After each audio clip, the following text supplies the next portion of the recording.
திராவிடத்தை பேசக்கூடிய, சாதி மறுப்பு, சாதி ஒழிப்பு பேசக்கூடிய, சமத்துவத்தை பேசக்கூடிய திமுக ஆட்சியில் ஜிடி நாயுடு அப்படிங்கிற ஒரு சாதி பெயரோடு ஒரு மேம்பாலம் தேவையா?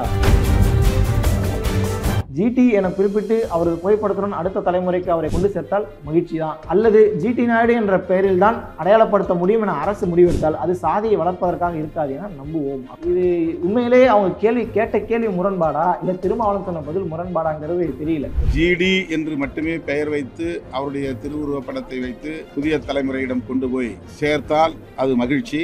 அல்லது ஜிடி நாயுடு என்ற பெயரில் தான் அவரை அடையாளப்படுத்த முடியும் என்று முடிவை அரசு எடுத்திருப்பதனால் அது சாதியை வளர்ப்பதற்கானதாக இருக்காது என்று நாம் நம்புவோம். தெருக்கள்லையும் ஊர்கள்லையும் சாதி பெயரை நீக்கணுன்ற மாதிரி ஒரு அரசாணை ஜியோ பாஸ் ஆச்சு. ஸோ பாஸ் ஆன ரெண்டு மூணு நாள்லேயே ஜிடி நாயுடு பேர் வச்சிங்கன்னா அப்போ அந்த அரசாணையை அரசே மதிக்கலைங்கிற பட்சத்தில் மக்கள்கிட்ட எப்படி போய் இந்த சாதியை இது உங்களுக்கு சாதியை வளர்ப்பதாக இருக்காது நீங்க புரியுங்க அப்படின்னா வன்னியர் தெரு வைக்கிறதுனாலயோ இல்லை செட்டியர் தெரு வைக்கிறதுனாலயோ இல்லை பல்லர் தெரு பறையர் தெரு வைக்கிறதுனாலயோ சாதியை திணிக்கிற மாதிரியோ இல்லை சாதியை வளர்க்குற மாதிரி இருக்காதுல்ல. சாதிய பெயர்களை பெருமையா பேசுறது, பேருக்கு பின்னாடி சாதி பெயரை சேர்ப்பது என்பது மிகப்பெரிய ஒரு பிரச்சனையாகவே இருந்த சமூகத்துல கொஞ்சம் கொஞ்சமாக அந்த மாற்றங்களை கொண்டு வந்துட்டு இருக்கும்போது திடீர்னு இப்படி ஜிடி நாயுடு மேம்பாலம் சொல்வதன் மூலமாக என்ன சொல்ல வருகிறது அரசுங்கிறது புரியல. பாலத்துக்கு ஜிடி பாலம் நான் சொல்ல முடியும் அப்படிங்கிற மாதிரி அவர் கேட்டிருந்தேன். ஸோ பெரியாருடைய திராவிடர் கழகத்தில் அதே போல் பெரியாருடைய வழி அந்த திமுகவை சேர்ந்தவங்களே இப்படி பேசுறதுங்கிறது எந்த வகையில் நியாயம்ங்கிறது புரியல. வேலை வேண்டுமா? ப்ளூ ஓஷன் இருக்கிறது.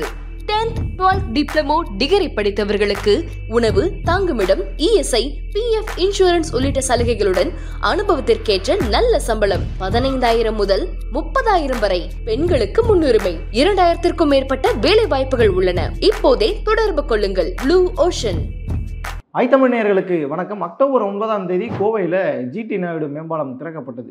ஜிடி நாயுடுங்கிற பேர் தான் இன்னைக்கு மிகப்பெரிய அளவில் பிரச்சனையாக மாறி இருக்கிறது திமுக ஆட்சியில். திராவிடத்தை பேசக்கூடிய, சாதி மறுப்பு, சாதி ஒழிப்பு பேசக்கூடிய, சமத்துவத்தை பேசக்கூடிய திமுக ஆட்சியில் ஜிடி நாயுடு அப்படிங்கிற ஒரு சாதி பெயரோடு ஒரு மேம்பாலம் தேவையா? சாதியை ப்ரொமோட் செய்கிறதா திமுகன்னு சொல்லி கடுமையான விமர்சனங்கள் தொடர்ச்சியாக வைக்கப்பட்டு கொண்டிருக்கிறது. கோவையில் இந்த உப்பிலிப்பாளையம் டு இந்த கோல்டு விங்ஸ் அது வரைக்குமே கிட்டத்தட்ட ஒரு 10 கிலோமீட்டர் கிட்ட வருது. அந்த 10 கிலோமீட்டரில் உயரமான மேம்பாலம் அமைச்சிருக்கிறாங்க. இந்த மேம்பாலம் அமைப்பது 2020 அதிமுக ஆட்சி காலகட்டத்தில் அடிக்கல் நாட்டப்பட்டு வேலைகள்லாம் தொடங்கப்பட்டுச்சு. ஆனால் இப்போ அது ஓப்பன் பண்ணியிருக்கிறாரு முதல்வர் இந்த 9 இதே போல் தமிழ்நாட்டிலே மிக நீண்ட மேம்பாலமாகவும் இது சொல்லப்படுகிறது.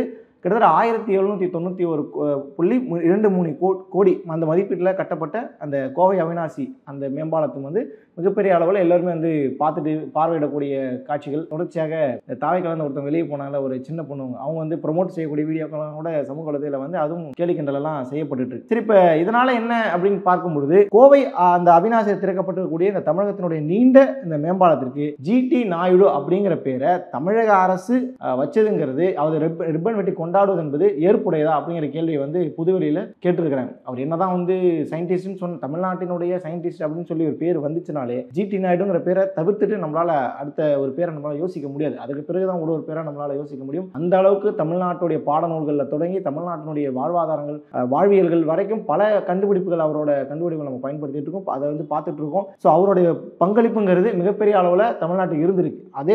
ஆனால் அது ஒரு இஷ்யூவான்னு கேட்டால் அது பிரச்சனை கிடையாது. என்னதான் நீங்க எவ்வளவு பெரிய நபராக இருந்தாலும் சாதிங்கிற ஒரு பிரச்சனை கிட்டத்தட்ட 2000 ஆண்டுகளாகவே மிகப்பெரிய ஒரு பிரச்சனையாக இந்த சமூகத்தில் இருந்துகிட்டு இருக்கு. அப்படிங்கிற பட்சத்தில் நீங்க ஜிடி நாயுடு அப்படிங்கிற பேரை கொண்டு போய் மேம்பாலத்துக்கு வைக்கலாமாங்கிற கேள்வி கிட்டத்தட்ட நியாயமாகத்தானே இருக்குங்கிற ஒரு விமர்சனம் தொடர்ச்சியாக வைக்கப்படுது. ஏன்னா இப்போ ஏன் இந்த கேள்வி இப்போ உடனே வைக்கிறாங்க அப்படின்னா ஒரு 2-3 நாளைக்கு முன்னாடி தான் தெருக்கள்லையும் ஊர்கள்லையும் சாதி பெயரை நீக்கணுன்ற மாதிரி ஒரு அரசாணை ஜியோ பாஸ் ஆச்சு. ஸோ பாஸ் ஆன 2-3 நாள்லேயே ஜிடி நாயுடு பேர் வச்சிங்கன்னா அப்போ அந்த அரசாணையை அரசே மதிக்கலைங்கிற பட்சத்தில் மக்கள்கிட்ட எப்படி போய் இந்த சாதிய கண்ணோட்டம் எப்படி மாறுங்கிற கேள்வி கேட்குறாங்கல்ல, அதற்கு என்ன பதில் சொல்ல போகிறாங்கன்றது அவங்களுக்கு தான் வெளிச்சம். அதே போல் இன்னைக்கு தேதிக்கு பெரும்பாலான தமிழ் சமூகத்தில் சாதி பெயரை அந்த பெயரோடு சேர்த்து சாதியை பயன்படுத்துகிறாங்கன்னு கேட்டால் அது கொஞ்சம் கொஞ்சமாக அழிஞ்சிக்கிட்டு வருதுன்னே நம்ம சொல்லலாம். உண்மையில் அது ஒரு வரவேற்புக்குரிய விஷயம்.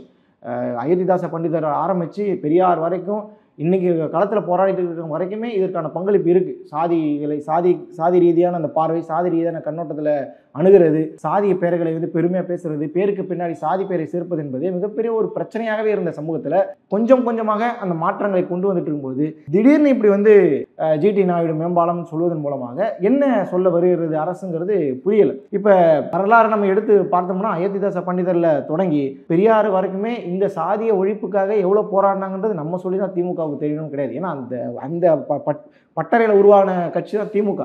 அப்படி இருக்கும்பொழுது இவ்வளோ உழைப்பை கொட்டியிருக்கக்கூடிய சமூகத்துக்கு மத்தியில் ஏன் இப்படி ஒரு திடீர்னு இப்படி ஒரு விஷயத்தை செஞ்சாங்கன்றது தெரியல. 1929 செங்கல்பட்டில் நடந்த ஒரு மாநாடு, சுயமரியாதை இயக்க மாநாட்டில், அந்த இயக்கத்தில் பலரும், பெரியார் உட்பட பலரும் தன்னுடைய சாதியை துறந்ததை நம்ம கவனிச்சிருப்போம். வரலாறுல பதிவு செய்யப்பட்ட ஒரு சம்பவம். அப்படிப்பட்ட சம்பவங்கள்லாம் நடந்திருக்கக்கூடிய இந்த நேரத்தில் இப்படி ஒரு அறிவிப்பு தேவையா அப்படிங்கிற கேள்விக்கு என்ன பதில் அவங்க ஒன்று சொல்லியிருக்காங்க, அதையும் நான் சொல்கிறேன். அதே போல் இந்த சாதி மறுப்புங்கிற விஷயம் சமூகத்தில் ஒரு தரப்பால் அது எதிர்க்கப்பட்டுக்கிட்டே இருந்தால் கூட சமூகத்தில் அது ஊடுருவனுக்கான முக்கிய காரணம் திராவிட இயக்கங்களுடைய எழுச்சி, அவங்களுடைய பிரச்சாரம், சாதிக்கு எதிராக அவர்கள் செய்த எல்லா அரசியல் நகர்வுகளும் சரி எல்லாமே மிகப்பெரிய அளவில் மக்கள் மத்தியில் ஈடுபட்டுச்சு. அதனால தான் இன்னைக்கு வரைக்கும் ஆட்சி கட்டில் அவங்க இருந்துருக்காங்க. ஸோ அப்படி இருக்கும்போது இந்த மாதிரியான அறிவிப்புகள்ங்கிறது யாரை திருப்திப்படுத்த இப்படி பண்ணுறாங்கன்றது தெரியலங்கிற விமர்சனம் வைக்கிறாங்க இல்லையா, அந்த மாதிரி கட்டத்துக்கு தான் இதை கொண்டு போகும். ஜிடி நாயுடு விவகாரத்தை பொறுத்த அளவுக்கு அரசு தரப்பில் சொல்லக்கூடிய விஷயம் என்ன அப்படின்னா, ஜிடி நாயுடுங்கிறதான் காலங்காலமாக அவங்க வந்து இப்போ புழக்கத்தில் பயன்படுத்தக்கூடிய வார்த்தை, அவர் நம்ம சாதி தலைவராக பார்க்கலையேங்கிற மாதிரி சொல்லப்பட்டால் அந்த மாதிரி வாதங்கள் வைக்கப்படுகிறது அரசு தரப்பில். அதே போல் திமுக தரப்புலையும் அந்த மாதிரி வாதங்கள் தான் வைக்கப்படுது. கி வீரமணி சொல்கிறார், திக தலைவர் கி வீரமணி என்ன சொல்கிறார் அப்படின்னா, ஜிடி நாயுடு, ராஜகோபாலாச்சாரியார் போன்ற பெயர்கள் இருக்கிறது என்று சொன்னால் தங்களுடைய கையொப்பங்களையும் அப்படி தான் போடுறாங்க. அவங்க அப்படியே அடையாளப்பட்டு இருக்கிறதுனால அதை நீக்கிட்டு துரைசாமி பாலம் அப்படின்னு சொன்னால் எந்த துரைசாமி யாருக்கும் தெரியாது. அதே மாதிரி அவரோட கோயம்புத்தூரில் துரைசாமினாலே யாருக்கும் தெரியாது, அவங்களோட பேரப்பசங்களுக்குன்னு இன்னும் சொல்லப்போனால் அவங்க பேரப்பசங்களுக்கே துரைசாமின்னு சொன்னால் தெரியாதுங்கிற அளவுக்கு அவர் வந்து பேசியிருக்கிறார். அதே போல் ஜிடி நாயுடுன்னு சொல்லும்போது அவரை நாயுடுவாக யாரும் பார்க்கல, விஞ்ஞானியை தான் அவங்கள பார்க்குறாங்கன்ற மாதிரியும் சில கருத்துக்களை சொல்லியிருந்தாங்க. கிட்டத்தட்ட இதே மாதிரி தான் அமைச்சர் தங்கம் தென்னரசும் சொல்லியிருந்தார். என்ன சொல்லியிருந்தார் அப்படின்னா, பாலத்துக்கு வந்து ஜிடி பாலம் நான் சொல்ல முடியும் அப்படிங்கிற மாதிரி அவர் கேட்டிருந்தார். ஸோ பெரியாருடைய திராவிடர் கழகத்தில் அதே போல் பெரியாருடைய வழி வந்து அந்த திமுகவை சேர்ந்தவங்களே இப்படி பேசுறதுங்கிறது எந்த வகையில் நியாயம்ங்கிறது புரியலை. எந்த சாதியுடைய அந்த படிநிலைகளை விட்டு, சாதிய கட்டமைப்புகளை விட்டு இந்த சமூகத்தை கொண்டு வந்து சமத்துவமாக எல்லோரும் ஒரே தெருவில், ஒரே ஊரில், ஒரே கிராமத்தில் எல்லா சமய மக்களும், எல்லா இனத்தை சார்ந்த மக்களும் சகோதரர்களாக வாழணும்னு நினச்சி இன்றைக்கி மிகப்பெரிய ஒரு நகர்வுகளை முன்னெடுத்து நடத்திட்டு இருக்கோமோ, அதையெல்லாம் கேள்வி கேட்கக்கூடிய விதமாக, அதையெல்லாம் வந்து கிண்டல் செய்யக்கூடிய விதமாக இப்படி ஒரு அறிவிப்புங்கிறது இது எப்படி இதை நியாயப்படுத்த போகிறாங்கன்றது தெரியல. ஒரு விஷயம் எப்படி இருந்துச்சோ அதை அப்படியே வச்சுருங்க, அதில் ஏன் தலையிடுறீங்க, காலங்காலமாக அப்படி தானே ஃபாலோ பண்ணப்பட்டு இருக்குங்கிற மாதிரி அந்த கருத்துங்கிறது யாருடைய கருத்து? அது இந்துத்துவத்தை பேசக்கூடிய வலதுசாரிகளுடைய கருத்து. ஸோ அந்த கருத்துக்கு வலு சேர்க்கக்கூடிய விதமாக ஜிடி நாயுடு தான் அழைப்பாங்க, அதில் என்ன பிரச்சனை, அதே அப்படியே வைங்கன்றது ரெண்டுமே கிட்டத்தட்ட ஒரே மாதிரியான குரலாக தானே கேட்கும் மக்களுக்கு. ஸோ மக்கள் இதை எப்படி எடுத்துப்பாங்கன்றது தான் இங்கே கேள்வி. அதே போல் திராவிட இயக்கங்கள்ங்கிறது சமூகத்தை முன்னோக்கி தள்ளக்கூடிய ஒரு வேலை செஞ்சுட்டு இருந்துச்சு. விளிம்பு நிலை மக்கள் மீது இருந்த அந்த இழி சொற்களை, பழி சொற்களை, அந்த பல்ல, பறையன், சக்கிலிங்கிற அந்த வார்த்தை இருக்குல்ல, இந்த வார்த்தை காயப்படுத்தக்கூடிய வார்த்தையாக பிற்காலத்தில் மாற்றப்பட்டுச்சு இல்லை. அந்த கட்டத்திலேருந்து அவங்க நகர்த்தி கொண்டு வந்து அவங்களை முன்னோக்கி தள்ளக்கூடிய வேலையை செஞ்சுட்டு இருக்க இந்த சமயத்தில் மறுபடியும் பின்னாடி இழுக்கக்கூடிய வேலை. இப்போ ஜிடி நாயுடுன்னு ஒரு பேரை வைக்கிறீங்க, அதே இடத்துல வந்து ஒரு பறையர்னு ஒரு பேரையோ இல்லை சக்கிலியர்னு பேரையோ அரசு வைக்குமா, இல்லை வைக்கிறதுக்கு யாராவது ஒத்துப்பாங்களா? இப்போ இந்த கேள்வி இருக்குல்ல, இந்த கேள்விக்கெல்லாம் என்ன பதில் சொல்ல போகிறாங்கன்றது தெரியல. அதே போல் இப்போ சமீபத்தில் கூட காலனி அப்படிங்கிற பேரை மாற்றி திமுக அரசு இதை நீக்கிறதாவே ஜிஓ பாஸ் பண்ணாங்க. ஏன் இந்த காலனின்னு வைக்கிறாங்கன்னா, அந்த காலனிங்கிற இடத்துல குறிப்பிட்ட ஒரு சமூகத்தை மக்களை அடைச்சி வச்சு அந்த மக்களுக்கான வளர்ச்சி இல்லை, அந்த மக்களுக்கு கல்வி இல்லை, வேலை வாய்ப்பு இல்லை, பொருளாதாரத்தில் அவங்க பின்தங்கி இருக்கிறாங்க, சமூக அளவில் அவங்க பின்தங்கி இருக்காங்கிற காரணமெல்லாம் இருந்துச்சு இல்லை. அந்த காரணத்தை மையப்படுத்தி தானே அந்த காலனிங்கிற பேரையை நம்ம வந்து நீக்கணும். ஆனால் இன்னைக்கு வந்து இப்படி பண்ணுவது என்பது நியாயமானதா அப்படிங்கிற கேள்வியும் இதில் வைக்கப்படுகிறது. திமுகவுக்கு பெயர் மாற்றுவது, சரியான பெயரை கொண்டு வந்து சேர்ப்பதுங்கிற புதுசு கிடையாது. விதவைகள்ன்ற வார்த்தை இருந்துச்சு, அந்த வார்த்தைகளை தூக்கிட்டு கைம்பெண்கள்ன்ற வார்த்தை, அந்த விதவைக்கு வார்த்தைக்கும் ஒரு மிகப்பெரிய ஒரு வரலாறு சொன்னார் கலைஞர். அதே போல் ஊனமுற்றோருங்க வார்த்தைக்கு மாற்றுத்திறனாளிகள்ன்ற வார்த்தையை வந்து பயன்படுத்தினதும் இதே திமுக ஆட்சி தான். துப்புரவு பணியாளர் அப்படிங்கிற வார்த்தையை தூய்மை பணியாளருங்கிற அந்த கொண்டு வந்ததும் திராவிடம் தான். ஸோ இப்படி இருக்கும்போது திடீர்னு இந்த ஜிடி நாயுடுங்கிற வைக்கிறதன் மூலமாக அது பெரும் பேராக தான் பார்க்கப்படும், அது வந்து அவரை விஞ்ஞானியாக தான் பார்ப்பாங்கன்றது இது சரியான அணுகுமுறையான்றது தெரியல. ஏன்னா இப்போ அந்த குறிப்பிட்ட அந்த சமூகம், அந்த ஜிடி நாயுடுடைய அந்த சமூகங்கிறது அவங்க தன்னை வந்து ஏன்னா யாருக்குமே இந்த சாதி படிநிலை எங்கே பிரச்சனை வருது, நீ பெரியவன் நான் சின்னவங்க போது தான் பிரச்சனை வருது. இப்போ மேம்பாலத்துக்கு பேர் வச்சுட்டாங்கன்னா பார்த்தீங்கன்னா எங்கள் ஆளுங்கிற அந்த மைண்ட் செட்டு கொண்டு போகாத மக்களுங்கிற கேள்வியை கேட்குறாங்க. அதற்கும் என்ன பதில் சொல்ல போகிறாங்க திமுக அரசுங்கிறது தெரியல. ஸோ இப்போ இவங்க பண்ணதே ஒரு தவறான முன்னுதாரணமாக தான் பார்க்கப்படுது. சாதிய பெயர்களை தெருக்களிலையும் ஊர்களையும் வைக்கக்கூடாதுன்னு ஒரு பக்கம் சொல்லிட்டு, இன்னொரு பக்கம் மேம்பாலத்துக்கு ஜிடி நாயுடுன்னு பேர் வைக்கிறீங்க அப்படின்னா உங்களுக்குள்ளேயே நீங்கள் ஏன் முரண்பட்டு இருக்கீங்க? ஒருவேளை ஜிடி நாயுடுங்கிற பேர் வெறும் அடையாளமாக தான் பார்க்கப்படுங்கிற கருத்தில் தான் நீங்கள் இருந்தீங்க அப்படின்னா, சென்னை மாதிரியான நகர்களில் வன்னியர் தெருன்னு இருக்குது, அதே மாதிரி பல தெருகளை நம்ம குறிப்பிட்டுமே சொல்ல முடியும். அந்த பேர்களை அப்படியே நீங்கள் வச்சிடலாம்ல. இப்போ யாரும் வன்னியர் தெருங்கிறதுனால அது வந்து சாதி தெருலாம் யாரும் பார்க்க போகிறது இல்லைல்ல. அந்த தெருவில் இந்து முஸ்லீம் கிறிஸ்டின் எல்லாரும் இருக்க தானே போகிறாங்க. ஏன் அதை நீக்கணும்னு சொல்கிறோம்? அப்படி ஒரு அடையாளப்படுத்தப்படக்கூடாதுங்கிற ஒரு காரணம் தானே. அப்போ நீங்கள் அடையாளப்படுத்துறீங்க அப்படின்னா உங்களுடைய நோக்கம் என்னவா இருக்குது, உள்நோக்கம் என்ன கற்பிக்கப்படுங்கிற ஒரு கேள்வி இருக்குல்ல. அதுதான் திருப்பி திருப்பி நம்மளுக்குள்ள எழக்கூடிய கேள்வி. ஒரு தலித் சமூகத்தை சார்ந்தவர் அவருடைய பெயரை இந்த மாதிரி பயன்படுத்த முடியுமா அப்படிங்கிற கேள்விக்கு என்ன பதில் சொல்ல போகிறது திமுக அரசு, என்ன பதில் சொல்ல போகிறார் திருமாவளவன்றதும் தெரியல. ஏன் திருமாவளவன் பற்றி நான் பேசுகிறேன் அப்படின்னு பின்னாடி நான் சொல்கிறேன். இப்போ வந்து இந்த பாலத்துக்கு ஜிடி நாயுடுங்கிற அந்த பேரை தூக்கிட்டு வெறும் ஜிடி பாலம் மேம்பாலம் நான் வைக்க முடியும்னு சொல்லி தங்கம் தென்னரசு கேட்குறாரு, அமைச்சர் கேட்குறாரு. ஏன் அப்படி வச்சா என்ன தப்பு இருக்குது? ஸோ இனி வரக்கூடிய தலைமுறைக்காச்சும் ஜிடி அப்படிங்கிறது கோபாலசாமி துரைசாமிங்கிற பேராச்சும் தெரியட்டுமே. இல்லை என்ன தப்பு இருக்குது? ஜிடி மேம்பாலம் வச்சதுல என்ன தப்பு இருக்குது? அந்த பேரை சொல்லி தான் நீங்கள் வைக்கணுன்ற அவசியம் இல்லையே. நீங்கள் அப்படியே அடையாளப்படுத்தலாம். ஏன்னா பல நிறுவனங்கள் ஜிடி நாயுடு சொந்தமான பல நிறுவனங்களே ஜிடிங்கிற பேரையே பயன்படுத்தி தான் இருக்குது. நாயுடுங்கிற பேரை பயன்படுத்திலாம் கூட அதிகமாக இல்லை. அந்த ஜிடிங்கிற பேரை பயன்படுத்தியே பல நிறுவனங்கள் வச்சிருக்காங்க. அவங்களே பயன்படுத்தும் போது உங்களுக்கு என்ன பிரச்சனை? ஸோ அவங்களே அதை அடையாளப்படுத்தும் போது உங்களுக்கு என்ன பிரச்சனைன்ற கேள்வியையும் சமூக வலைதளங்களில் பலரும் வைக்கிறாங்க. இதற்கு என்ன பதில் சொல்ல போகிறாங்கன்றத அவங்களுக்கே நம்ம விட்டலாம். அதே போல் இந்த விவகாரம் குறித்து தொல் திருமாவளவன் அவங்கள்ட்ட ஒரு கேள்வி கேட்கப்படுது. அந்த கேள்விக்கு என்ன சொல்லியிருக்காரு அப்படின்னா, ஜிடி நாயுடு அப்படிங்கிற பெயரை வைத்திருக்கிறார்கள், இதில் சாதி பெயர் வருவது முரணாக இருக்கிறதுங்கிற ஒரு கேள்வியை பத்திரிகையாளர்கள் கேட்கும்போது அதற்கு திருமாவளவன் என்ன சொல்றாரு அப்படின்னா, ஜிடி என குறிப்பிட்டு அவரது புகைப்படத்துடன் அடுத்த தலைமுறைக்கு அவரை கொண்டு சேர்த்தால் மகிழ்ச்சி தான், அல்லது ஜிடி நாயுடு என்ற பெயரில் தான் அடையாளப்படுத்த முடியும் என அரசு முடிவெடுத்தால் அது சாதியை வளர்ப்பதற்காக இருக்காது என நம்புவோம் அப்படின்னு சொல்லி யார் பேசுறது அப்படின்னா திருமாவளவன் பேசுறாரு. இது உண்மையிலேயே அவங்க கேட்ட கேள்வி முரண்பாடா இல்லை திருமாவளவன் சொன்ன பதில் முரண்பாடாங்கிறது தெரியல.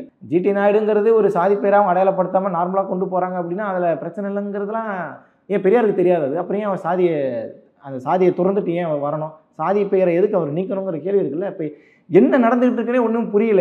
ஏன்னா திரும்ப ஒரு ஸ்டேட்மெண்ட் கொடுக்குறாரு, அந்த ஸ்டேட்மெண்ட் அரசுக்கு ஆதரவான ஸ்டேட்மெண்ட்டாக வருது. இந்த பக்கம் பார்த்தா பத்திரிகையாளர்களும் அரசியல் விமர்சகர்களும் இந்த சாதி சார்ந்து இயங்கக்கூடியவர்களும் சாதிக்கு எதிராக இருக்கக்கூடியவங்களாம் சொல்லக்கூடிய ஸ்டேட்மெண்ட்டை பார்க்கும்போது ஒரு மாதிரி இருக்குது. இப்போ இதெல்லாம் இவ்வளோ முரண்பாட்டுக்கு மத்தியில் தான் இந்த சம்பவம் நடந்திருக்கு. இப்போ தொடர்ச்சியாக திருமாவளவன் வந்து அவர் வந்து குழப்பத்தில் இருக்காருன்னு சொல்லி விமர்சனம் வச்சுட்டு இருந்தாங்கல்ல, பாஜகவிலே வச்சுட்டு இருந்தாங்க. ஸோ அந்த விமர்சனம் உண்மையாக இருக்குங்கிற மாதிரி தான் இப்படி இதெல்லாம் இருக்குது. ஜிடி நாயுடு என்ற பெயரில் அடையாளப்படுத்த முடியும் என அரசு முடிவெடுத்தா இப்போ இது வந்து உங்களுக்கு சாதியை வளர்ப்பதாக இருக்காது நீங்கள் நம்புறீங்க அப்படின்னா, வன்னியர் தெருன்னு வைக்கிறதுனாலயோ இல்லை செட்டியர் தெரு வைக்கிறதுனாலயோ இல்லை பல்லர் தெரு பறையர் தெருன்னு வைக்கிறதுனாலயோ சாதியை திணிக்கிற மாதிரியோ இல்லை சாதியை வளர்க்குற மாதிரி இருக்காதுல்ல. அப்போ அதை எதிர்க்கிறீங்க, இதை ஏற்றுக்கிறீங்க அப்படின்னா இங்கே முரண்பாட்டில் இருக்கிறது யாருங்கிறது புரியல. மக்கள்கிட்டே அதை விட்டுரும். சரி, இப்படி சாதியை திமுக ப்ரொமோட் பண்ணுதுன்னு ஒரு பிரச்சனை ஒரு பக்கம் ஓடிட்டு இருக்கு. இன்னொரு பக்கம் என்ன நடந்திருக்கு அப்படின்னா, அதிமுக ஆட்சியில் தான் இந்த திட்டம் தொடங்கப்பட்டுச்சு. 2020 அடிக்கல் நாட்டப்பட்டதுன்னா 2021 தான் திமுக ஆட்சி. அதிமுக ஆட்சி திட்டம் தொடங்கப்பட்டுச்சு. பெரும்பாலான பணிகள் முடிக்கப்பட்டதாக சொல்லி இன்னைக்கு வந்து திமுக கவர்மெண்ட் வந்து இதுக்கு வந்து திறப்பு விழா கொண்டாடுகிறாங்க அப்படின்னு சொல்லி ஒரு பிரச்சனை. நாங்கள் தான் இதை அடிக்கல் நாட்டணும்னு சொல்லி அதிமுக தரப்பில் வேலுமணி அவருடைய முன்னாள் அமைச்சர் வேலுமணி அவரோட தலைப்பில் அங்கே இருக்கக்கூடிய மக்களுக்கெல்லாம் ஸ்வீட்டு கொடுத்து கொண்டாடினாங்க. ஏன்னா எங்கள் ஆட்சியில் தானே அது அடிக்கல் நாட்டப்பட்டுச்சுன்னு. அதற்கு எதிராக பொதுமக்களுக்கு தொந்தரவு தருதல், சட்டவிரோதமாக ஒன்று கூடுதல், பட்டாசு வெடித்து விபத்தை ஏற்படுத்த முயற்சித்தல் உள்ளிட்ட பிஎன்எஸ் சட்டத்தில் கிட்டத்தட்ட ஒரு 4 பிரிவுகள் கீழே அதிமுகவோட வேலுமணி மேலே அவர் மேலே வந்து வழக்கு போடப்பட்டிருக்கு. அதே போல் கிட்டத்தட்ட எம்எல்ஏக்கள் அம்மன் அர்ஜுனன், கேஆர் ஜெயராம், தாமோதரன் சொல்லி கிட்டத்தட்ட ஒரு 400க்கும் மேற்பட்டவர் மேலே ரேஸ் கோர்ஸ் போலீஸார் வந்து வழக்கு பதிவு செஞ்சுருக்கிறாங்க. இப்போ இதுவும் மிகப்பெரிய ஒரு பிரச்சனையாக மாறி இருக்கு. அதே போல் இதன் தொடர்ச்சியாக கோவை மாநகராட்சி கூட்டத்தில் திமுக கவுன்சிலரிடையே ஒரு தள்ளுமுள்ளு வேற நடந்திருக்கு, வாக்குவாதம் வேற நடந்திருக்கு.